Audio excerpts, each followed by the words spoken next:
کہ جی جیو فین سے میں آپ زمان پاک میں اس وقت وہاں تھی، پتا چلا کہ آپ اس ایریا میں تھے، تو یہ کون سا کوئی جرم ہے؟ دیکھیں ابھی بھی مجھے پتا ہے کہ میری سپیریئر جوڈیشری بہت پریشر میں ہے، مجھے پتا ہے کہ ججز کو بھی فون کالز آ رہی ہیں، نامعلوم فون کال کہ ہم یہ کر دیں گے، تمہاری یہ فائل ہے، ہم تمہیں یہ کر دیں گے، تمہارے بچوں کے پہ پہنچ جاتے ہیں۔ یہ مجھے پتا ہے کہ اس وقت جوڈیشری کے اوپر وہ پریشر ہے جو کبھی پہلے نہیں تھا، اور مجھے یہ بھی پتا ہے کہ سارے ملک کے اداروں کو صرف استعمال کیا جا رہا ہے ایک کام سے، کہ کسی طرح تحریک انصاف کو ختم کیا جائے۔ ایف آئی اے کا سارے کام ختم ہے، وہ بھول گئے ہیں کہ شہباز شریف نے 16 ارب روپے کا ایف آئی اے نے اتنا بڑا اوپن اینڈ شٹ اس کا کرپشن کیس پکڑا تھا، مقصود چپراسی والا۔ ایف آئی اے کو پتا ہے کہ 4 وہ گواہ بھی مر چکے ہیں، سب کو ہارٹ اٹیک ہو گیا، ان کو پتا ہے کہ ان کا ایک بڑا زبردست آفیسر ڈاکٹر رضوان وہ بھی ہارٹ اٹیک سے مر چکے، لیکن ایف آئی اے کو کوئی اور کام نہیں۔ تحریک انصاف کے اوپر کیسے کیسز ڈھونڈنے ہیں اور کیسے ان کے لوگوں کے اوپر انتقامی کارروائی کرنی ہے۔ نیب کا کام اب یہ ہو گیا ہے، جب سے وہ ان کے پچھلے نیب کے چیئرمین جنہوں نے کہا کہ میں یہ غلط کام کرنے کے لیے نہیں تیار ہوں، ریزائن کیا، اور سنا نیب نے اس کو سٹینڈنگ اوویشن دی جب وہ جا رہا تھا، اس کی جگہ جس آدمی کو لے کے آئے ہیں، اس کا بھی کام ہے کہ نیب کو استعمال کرو، کسی طرح تحریک انصاف کو ختم کرو، ان کے اوپر کیسز کرو۔ پولیس، یہ پہلی دفعہ ہوا ہے کہ میں نے اپنے جو ہمیں خبریں آئی ہیں جیلوں سے بھی، ہمارے جو لوگ جن کا واسطہ پڑا پولیس سے، یہ پہلی دفعہ میں نے سنا ہے کہ انہوں نے یہ کہا کہ اکثریت پولیس بالکل خوش نہیں ہے جو ان سے کروایا جا رہا ہے۔ اکثریت، جو پولیس کی اکثریت ہے، وہ سمجھتے ہیں کہ بہت بڑا یہ ظلم کیا جا رہا ہے، اندر گلو بٹ انہوں نے گھسائے ہوئے ہیں، اور پیچھے سے نامعلوم افراد کا پریشر آتا ہے، ان کی وجہ سے یہ کام کر رہے ہیں۔ تو اس کا مطلب پولیس جس کا کام اس ملک میں مجرموں کے پیچھے جانا، وہ سب کچھ بھول چکے ہیں، ان کا صرف 1 پوائنٹ ایجنڈا ہے، نیچے تھانے لیول کے اوپر کوئی تحریک انصاف کا ملے، نچلے لیول پہ آپ اگر وہ کوئی کسی کی سمپتھی بھی ہے تحریک انصاف سے، ان کو کسی طرح ہٹایا جائے، اس لیول پہ پہنچے ہوئے۔ اور جو کرتے ہیں، جب ایک ہی خبر آتی ہے کہ گھر توڑ دیتے ہیں، چیزیں توڑ دیتے ہیں، دھمکیاں دیتے ہیں، بزنسز بند کر دیتے ہیں، بزنسز کے اوپر پہنچ جاتے ہیں، روزگار بند کر دیتے ہیں، تو میرا سوال ایک ہے کہ اتنی زیادہ، اتنے پریشر کے باوجود کیا وجہ ہے کہ چند لوگ چھوڑ کے گئے ہیں؟ ہمارے ٹکٹ ہولڈرز پنجاب میں دیکھ لیں، کتنے لوگ چھوڑ کے گئے؟ یعنی اس طرح کا ظلم جو کبھی ہوا نہیں ہے، کیوں نہیں چھوڑ کے جا رہے لوگ؟ اس کی 2 وجوہات۔ ایک، اس باری ٹکٹس میں نے خود دیے ہیں، زیادہ تر انٹرویو کیے ہیں، میں نے اپنی پوری کوشش کی ہے کہ نظریاتی لوگوں کو ٹکٹس دیے جائیں، اور اس باری زیادہ تر جو لوگ ہیں جن کو ٹکٹس ملے ہیں، پنجاب کی میں بات کر رہا ہوں، وہ نظریے پہ کھڑے ہیں۔ لیکن دوسرا ایک اور بھی فیکٹر ہے، میں نے ایک کا مجھے میسج آئی کہ میرے اوپر بہت پریشر ہے، انہوں نے میری بزنس بند کر دی ہیں، انہوں نے اب فیملی کے اوپر آ گئے ہیں، پتہ ہے جی آپ کی بیٹی کی یہ ادھر شادی ہوئی ہے، اس کے اوپر اس کو بھی تنگ کرنے پہ آ گئے، تو جی میرے پہ بہت پریشر ہے۔ تو میں نے کہا پھر چھوڑ دو، میں نے کہا یعنی تمہاری اگر برداشت سے باہر ہے تو چھوڑ دو۔ وہ کہتا ہے جی اگر میں نے چھوڑا، مجھے سارا جو میرا علاقہ ہے، انہوں نے کہا اگر تم نے پی ٹی آئی کو چھوڑا تمہیں ووٹ ہی نہیں دیں گے۔ سو یہ اب سمجھنے والی بات ہے کہ لوگوں کو یہ احساس ہو گیا ہے کہ اس وقت جس نے چھوڑا اس کی پالیٹکس ختم، اور جو چھوڑ کے گئے ہیں ان میں سے کئی لوگوں کو تو ہم نے ٹکٹ سے نہیں دیے تھے، تو ان کو تو ویسے ہی یعنی چھوڑنا ہو تو ڈرامے کیے ہیں، اور کئی جو چھوڑے ہیں ان کو ہم نے ٹکٹ سے نہیں دینے تھے۔ لیکن جو اس کو ٹکٹس مل چکے ہیں، سوال یہ ہے کہ یہ کیوں نہیں چھوڑ رہا ہے؟ میں آپ کو یقین دلاتا ہوں کہ کبھی، پھر سے میں ریپیٹ کرتا ہوں، اس ملک کی تاریخ کا کبھی ایسا پریشر نہیں پڑا ہو کیا رہا ہے؟ تحریک انصاف کو توڑنے کے لیے پاکستان کے ادارے ختم، ہمارے سارے اداروں کو سسٹمیٹکلی تباہ کیا جا رہا ہے، ہماری جوڈیشری کے اوپر اتنا پریشر ڈال دیا ہے، اور یہ سارا دھمکیاں دے کے، ڈرا کے، دھمکا کے، جب ہمارے پاس فائلیں آپ کی، ان کو ڈرا دیا ہے۔ ادارے جس طرح میں نے کہا پولیس، وہ ویسے اس کا ون پوائنٹ ایجنڈا پکڑ کے تحریک انصاف کے لوگوں کو جو بھی ہو جدھر بھی ملے پکڑ کے اندر ڈال دو۔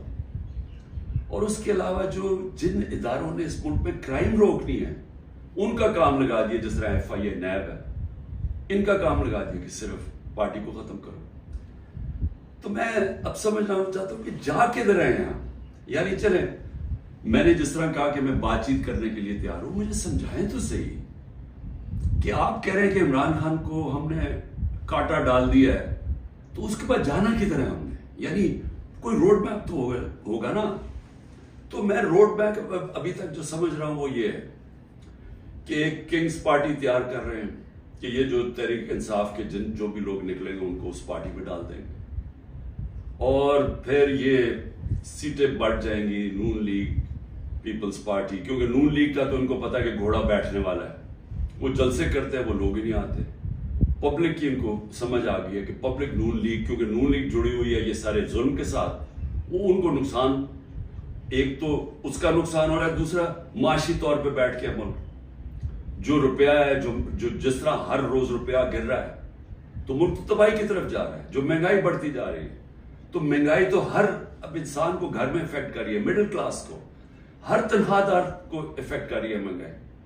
تو ان کو تو پتہ ہے کہ انہوں نے نہ نون لیگ نے کوئی سارے ملک میں گورنمنٹ بنانی ہے، تو نہ بنانی ہے پیپلز پارٹی نے، چھوٹی پارٹیز رہ گئی، تو انہوں نے ایک کنگز پارٹی کا مل ملا کے کوئی ایک یہ لوگوں کا اکٹھا کر کے کولیشن سی بنانی ہے۔ میرا سوال یہ ہے کہ کیا اس طرح کی کولیشن پاکستان کو اس مشکل وقت سے نکال سکتی ہے؟ میں جب سے گورنمنٹ سے نکلا ہوں، میں ایک بات کہہ رہا ہوں کہ جب تک ہمارے ملک میں ایک مضبوط گورنمنٹ، اور مضبوط گورنمنٹ کیا ہوتی ہے؟ یہ نہیں کہ اسٹیبلشمنٹ اس کے پیچھے کھڑی ہے، یہ مضبوط گورنمنٹ نہیں ہوتی۔ مضبوط گورنمنٹ وہ ہوتی ہے جس کے پیچھے عوام کھڑی ہوتی ہے، جو عوام جس کے اوپر اعتماد کرتی ہے۔ یہ لوگوں کو اکٹھا کر کے اور اسٹیبلشمنٹ پیچھے کھڑی ہو جائے، اور کسی کا خیال ہے کہ جو آج پاکستان کو مسئلے مسائل آ گئے ہیں ہم اس میں سے نکل جائیں گے، کوئی اس خوش فہمی میں نہ رہے، کیونکہ یہ صرف ایک پبلک مینڈیٹ سے جو گورنمنٹ آئے گی وہ بڑے فیصلے کرے گی، وہ اس ملک میں اصلاحات کرے گی، وہ اس ملک میں قانون کی حکمرانی قائم کرے گی، اس کے بغیر پاکستان سروائیو ہی نہیں کرتا۔ یہ میرے سے سن لیں، یہ ملک بچے گا ہی نہیں اگر ہم نے اس ملک میں رول آف لا، قانون کی حکمرانی نہ قائم کی۔ یہ جو جنگل کا قانون ہے یہ ملک کو تباہ کر رہا ہے۔ کوئی اس وقت لوگوں کی امید ختم ہو گئی ہے پاکستان سے، لوگ چھوڑ کے جا رہے ہیں۔ جو پروفیشنلز ہیں، جو سب سے بڑا اثاثہ ہے ملک کا، جو آپ کے پڑھے لکھے لوگ ہیں، جو کہ اسپیشلسٹ ہیں، جس طرح میں نے آپ کو کہا 10% شوکت خانم کے کنسلٹنٹ چھوڑ کے جا رہے ہیں، 10% مشکل سے ملتا ہے کینسر کے اسپیشلسٹ۔ ان کو پتا ہے وہ دنیا میں کہیں بھی چلے جائیں ان کے 2 یا 3 گنا زیادہ سیلری مل جائے گی ان کو باہر، کیونکہ ڈیمانڈ ہے دنیا میں۔ تو اس طرح ہر پروفیشنل جس کی دنیا میں ڈیمانڈ ہے وہ سوچ رہا ہے چھوڑ کے جانے کا، کیونکہ اس کو امید ہی نہیں نظر آ رہی۔ لوگ مشکل وقت برداشت کر لیتے ہیں اگر آگے ان کو امید ہو۔ لوگ مشکل وقت برداشت کر رہے تھے، کرونا کے بعد ایک مشکل وقت آیا ہوا تھا، لیکن لوگوں کو نظر آ رہا تھا کہ ٹھیک ہے، حالات بہتر ہو رہے ہیں، معیشت اوپر جا رہی ہے، ادارے فنکشن کرنے شروع کر دیے ہیں، کوئی انٹرفیئرنس نہیں ہے۔ عمران خان نے کبھی کسی جوڈیشری کے اندر انٹرفیئر نہیں کیا، نیب کو اس نے نہیں کہا کہ فلانے آدمی کے اوپر کاروائی کرو، کسی ایف آئی اے کو۔ میرا جو میں نے ثناء اللہ ہے وہ آئی جی، میرے خیال میں ابھی پتہ نہیں کدھر پوسٹڈ ہیں، آئی جی تھے، ایک دفعہ کہو کہ میں نے کبھی کسی کے خلاف انتقامی کاروائی کا کہا ہے۔ ہمارے سارے 95% کیسز پرانے تھے۔ یہ بولتے ہیں نون لیگ والے کہ جی اب ہم نے بھی بڑا سفر کیا ہے، اب آپ کریں۔ آپ کے 95% آپ کے اپنے دور میں بنائے گئے تھے کیسز، اسحاق ڈار آپ کے دور میں بھاگا تھا، نواز شریف کے بیٹے آپ کے دور میں بھاگے تھے، نواز شریف کی کنوکشن پینما میں آپ کے دور میں ہوئی تھی، مریم کی اور نواز شریف کی. تو یہ ہمیں نہ کہیں، یہ سارے کیسز پرانے آ رہے تھے. آپ میرے سے NRO مانگ رہے تھے، آپ میرے سے یہ کہہ رہے تھے کہ ہم نے چوری کیا، ہم کوئی خاص مخلوق ہے الگ، ہمیں معاف کر دیں. ہم نے صرف ہمارے دور میں شہباز شریف کے کیس بنا تھا، مقصود چپڑاسی والا 16 ارب اور 8 ارب جو اس نے منی لانڈرنگ کی تھی کہ باہر سے پاپڑ والا اور ان کے نام پہ اور چینی والا کے نام پہ انہوں نے فراڈنٹ پیسے بلوائے تھے. اس کے علاوہ ہمارے کوئی کیس نہیں تھے، ہم آن گوئنگ کیسز تھے، اور ہم نے کبھی کسی سے ظلم نہیں کیا، ہم نے کبھی عورتوں کو نہیں اٹھایا، ہم نے کبھی گھروں کے اندر نہیں گھس کے دروازے توڑ کے اور ساری گھر تباہ کیا، ہم نے کبھی لوگوں کو، کارکنوں کو اس طرح کے جیلوں میں نہیں ڈالا، کسی پر تشدد نہیں کیا. پوچھیں کسی سے، ایک آدمی بتایا کہ ہم نے تشدد کیا. مریم نے جا کے اٹیک کر دیا نیب آفس کو، پتھر مارے انہوں نے. بتائیں کتنے لوگوں کو اپنے اینٹی ٹیررزم کورٹ پہ پکڑا. یہ کیا مریم کے اوپر کوئی کیس ہوئے؟ تو یہ ہمیں نہ کہو کہ جناب آپ کے اوپر یہ گزری، یہ کبھی کسی پارٹی کی تاریخ میں پاکستان میں نہیں گزری.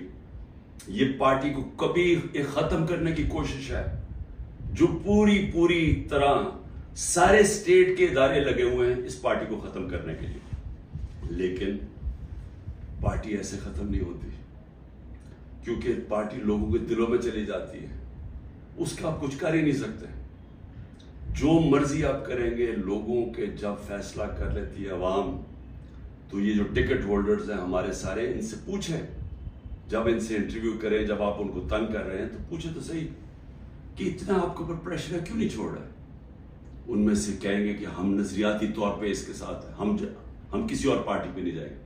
ساتھ یہ بھی آپ کو کہیں گے کہ ہمیں کوئی ہمارے حلقے میں ووٹ نہیں ڈالے گا، ہماری سیاست ختم ہو جائے گی. ابھی جو پہلے ہوا تھا 16 جولائی کو جو بائی الیکشنز ہوئے تھے، وہ لوٹے سب اڑ گئے تھے، لوگوں نے ان کے خلاف ووٹ دی تھی.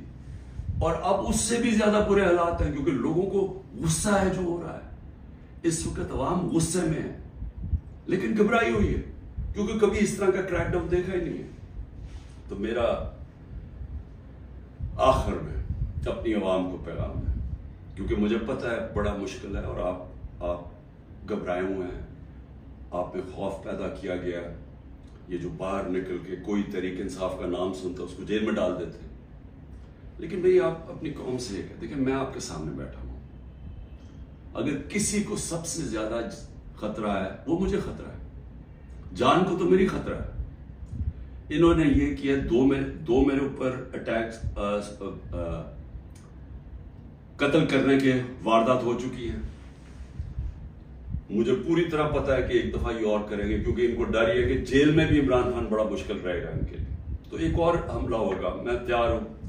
انہوں نے میری جو کرنل عاصم میری سیکیورٹی کے ہیڈ تھے اس کو اغوا کر لیا، وہ غائب ہو گئے. جس نے میری سیکیورٹی کا دھیان رکھ رہے تھے وہ 3-4 دن سے وہ غائب ہے، اس کو بھی اٹھا لیا. جو گاڑیاں تھی میری سیکیورٹی کی، وہ گاڑیوں کو انہوں نے اندر امپاؤنڈ کر دیا، اور ان سے پوچھے عدالت تو کہتی جو ہمیں پتہ ہی نہیں کدھر گئی. تو سب سے زیادہ تو خطرہ مجھے ہے. کیا آپ کو لگ رہا ہے کہ میں پیچھے ہٹوں گا؟ میں کیوں نہیں پیچھے ہٹوں گا؟ کیونکہ میرے سامنے 2 راستے ہیں. ایک ہے یہ خوف کی فضا بنا کے ہمیں غلام بنا رہے ہیں، صرف مقصد یہ ہے کہ ہم بھیڑ بکریوں کی طرح یہ طاقت کی حکمرانی مان لیں. یہ سب نے کیا ہے، یہ فرعون یہ کرتا تھا، خوف اتنا پھیلا کے لوگوں کو غلام بنایا ہوا تھا. یہ یزید نے کیا تھا، کوفہ کے لوگوں کے اوپر اتنا اس کا خوف تھا اس کے ظلم کا کہ انہوں نے حضرت امام حسین کی مدد نہیں کی.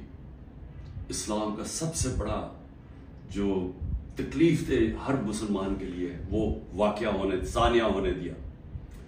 ہر دنیا کی تاریخ کا یزید یا ڈکٹیٹر وہ ہمیشہ خوف کے ذریعے لوگوں کو کنٹرول کرتا ہے، انسانوں کو کنٹرول کرتا ہے. اور دوسرا راستہ، ایک تو یہ راستہ ہے کہ میں بھی خوف زدہ ہو جاؤں اور میں ان کے ساتھ میں مان جاؤں، جی ٹھیک ہے سر، یہ جو آپ چاہتے ہیں، ہم آپ کے غلام ہیں. میں نے تو کبھی کسی کو غلامی کی نہیں ہے. میں تو لا الہ الا اللہ میں ماننے والا آدمی ہوں جس نے مجھے آزاد کیا ہوا ہے. میں تو ایک آزاد انسان ہوں. میرے لیے تو غلامی سے بہتر موت ہے. میں آج اپنی قوم کو یہ کہنا چاہتا ہوں کہ دیکھیں اللہ نے جب آپ ہیں محمد مصطفیٰ محمد صلی اللہ علیہ وسلم کے امتی، جب انہوں نے آپ کو لا الہ الا اللہ کا کلمہ پڑھایا تھا تو انہوں نے آپ کو آزاد کیا تھا. کس چیز سے آزاد کیا تھا؟ سب سے بڑی آزادی ہوتی ہے انسان کی غلامی سے. یہ جو فرعون کی غلامی تھی، یہ ساری جو قرآن کے اندر نمرود، فرعون، ان کا کیا بتایا ہوا ہے؟ انسانوں کو غلام بنانے تھے. نبی صلی اللہ علیہ وسلم نے مدینہ میں انسانوں کو آزاد کیا تھا. اور ایک کہ سوائے اللہ کے کوئی خدا نہیں، آپ کو کسی کے سامنے نہیں جھکنا. دوسرا، جو 3 سب سے بڑے خوف ہیں انسان میں، ان سے آزاد کیا تھا. اس سے اللہ نے آپ کو آزاد کیا ہوا ہے. موت، اللہ نے کہا یہ میرے ہاتھ میں یہ جو 2 دفعہ بچا ہوں، یہ مجھے اللہ نے بچایا ہے. نہیں تو انہوں نے تو پوری تیاری کی ہوئی تھی مارنے کی. یہ میں آپ کے سامنے ہوں، اور میں جب گھر سے نکلتا ہوں مجھے نہیں پتا کہ اللہ نے کیا فیصلہ کیا ہوا کہ ان کے ہاتھ میں اس نے میری جان لینی ہے نہیں، لیکن میں تیار ہوں اس کے لیے، کیونکہ اس کا وعدہ ہے قرآن میں کہ جب اس نے فیصلہ کر لیا وہ پھر چاہے آپ بھاگ نہیں سکتے موت سے. تو انسان آزاد ہو جاتا ہے اس خوف سے. میں آزاد ہوں. دوسرا، ذلت. یہ جو عورتوں کے اوپر کر رہے ہیں، گھروں کے اندر عورتوں کو چادر 4 دیواری کا نہ سوچنا، اور جو عورتوں کو جیلوں میں ڈالا ہوا ہے اور ڈرے ہوئے ہیں کہ وہ جب نکلیں گی تو وہ کس طرح کی باتیں بتائیں گی، اس لیے ان کو اندر رکھا ہوا ہے. اور 2 بیچاری عورتوں کو لے کے شاپر ان کے سر پر ڈالے ہوئے. یعنی ایسی توہین میں نے کبھی نہیں سوچا تھا کہ اس معاشرے میں ہوگی. لیکن یہ کیوں کر رہے ہیں؟ عورتوں کو ڈرا رہے ہیں کہ آپ پولیٹکس میں نہ آئیں. عورتوں جو 50% آبادی ہے، اس کو جان کے اتنا خوف زدہ کر رہے ہیں ان کے آدمیوں کو کہ ان کو بس گھر میں بٹھا دیں. آپ بس بھیڑ بکریوں کی طرح بیٹھ جائیں، جو مرضی ظلم و ملک میں ہم نے چپ کر کے بیٹھے رہے. ذلت اور عزت اللہ نے اپنے ہاتھ میں اس لیے لی ہے. مجھے جتنا ذلیل کیا، میری بھی ایک ٹرسٹی، آج تک کوئی سوچ سکتے ہیں جس کو ایک آنا بھی نہ ملے ٹرسٹی بننے کا، اس کے اوپر نیب کا کیس اور وارنٹ نکال دیا اس کے، مجھے ذلیل کرنے کے لیے. لیکن کیا یہ ذلیل کر سکے؟ ہر روز وہ جی عمران خان غدار ہے، وہ کھڑے ہو کر لوگ کہتے ہیں، کیا میں ذلیل ہو جاؤں گا؟ لوگ 50 سال سے مجھے جانتے ہیں، کیا وہ مانیں گے کہ عمران خان غدار ہے؟ کیونکہ ذلت اللہ نے انسان کے ہاتھ میں نہیں رکھی. آپ سب کو اس پہ اعتماد ہونا چاہیے. اپنے اعمال سے انسان اپنے آپ کو ذلیل کرتا ہے. اللہ کبھی اس آدمی کو ذلیل نہیں ہونے دیتا جس کو دوسرا آدمی بدنیتی سے دوسرے انسان ذلیل کرے. یہ دنیا کی تاریخ ہے. نہیں تو ہر طاقتور آدمی عزت دار ہوتا اور ہر بیچارہ کمزور ذلیل ہوتا. اور تیسری چیز، رزق. مجھے یہ اعتماد ہے کہ میرا جو بھی ہے وہ اللہ نے دینا. محنت میں کروں، ہاں محنت میں پوری کرتا ہوں، لیکن رزق اللہ دیتا ہے. تو یہ جو گھر توڑ رہے ہیں، لوگوں کے ڈرا رہے ہیں، دھمکا رہے ہیں، اس کا مقصد ہے کیا؟ کہ لوگوں کی رزق کے اوپر جا رہے ہیں نا. لیکن اللہ نے تو کہا ہوا یہ میرے ہاتھ میں ہے. تو یہ جب آپ کو ان 3 چیزوں کے اوپر ایمان ہو جائے گا کہ قرآن میں واضح لکھا ہوا ہے، یہ آپ کو آزاد کر دینے کے خوف سے. یہ جو خوف کے ذریعے غلام بنایا جاتا ہے، اللہ نے یہ 3 چیز اپنے ہاتھ میں اس لیے رکھی ہیں کہ انسان کی غلامی نہ کرے. کیونکہ آزادی کو سب سے زیادہ اہمیت ہے. اپنی آزادی کے لیے جو مرتا ہے اس کو شہید کا رتبہ دیا ہوا ہے. جہاد ہے وہ.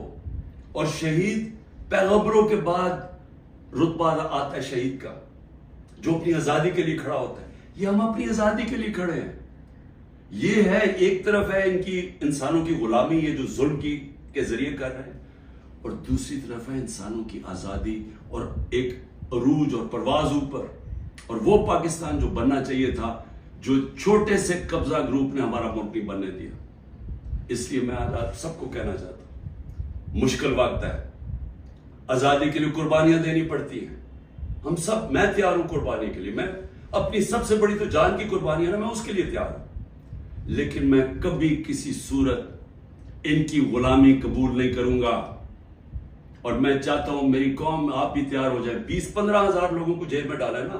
ہم 23 کروڑ لوگ ہیں. کیا 15 ہزار کو سامنے رکھتے ہوئے 23 کروڑ لوگوں کو غلام بنا دینا انہوں نے؟ تو آپ نے کسی صورت یاد رکھیں، یہ اب 2 رائے ہیں. ہم نے اگر اپنے اس وقت اس خوف کے سامنے جھک گئے جو یہ کوشش کر رہے ہیں، یاد رکھیں آپ کی آنے والی نسلیں آپ کو معاف نہیں کریں گی، کیونکہ اس ملک کا پھر کوئی مستقبل نہیں ہوگا. جس طرح آج لوگ چھوڑ کے جا رہے ہیں ملک، نا امید ہو کے پروفیشنل جا رہے ہیں، اس طرح جو یہاں رہ جائیں گے وہ ہمیشہ یاد رکھیں کہ ہمارے جو بڑے تھے، اور میرے بھی، ہم جب بڑے ہو رہے تھے وہ بھی کبھی کھڑے نہیں ہوں اس غلامی کے خلاف، کیونکہ وہ انگریز کی غلامی کے عادی ہوئے تھے. تو انگریز آزادی تو ملی نہیں صحیح طور پہ، ہر وقت طاقت کی غلامی کی ہے یہاں اس ملک میں. یہ ہے وہ وقت ہم اپنی حقیقی آزادی کے لیے جدوجہد کریں. کبھی آپ نے اس سے پیچھے نہیں ہٹنا. شکریہ.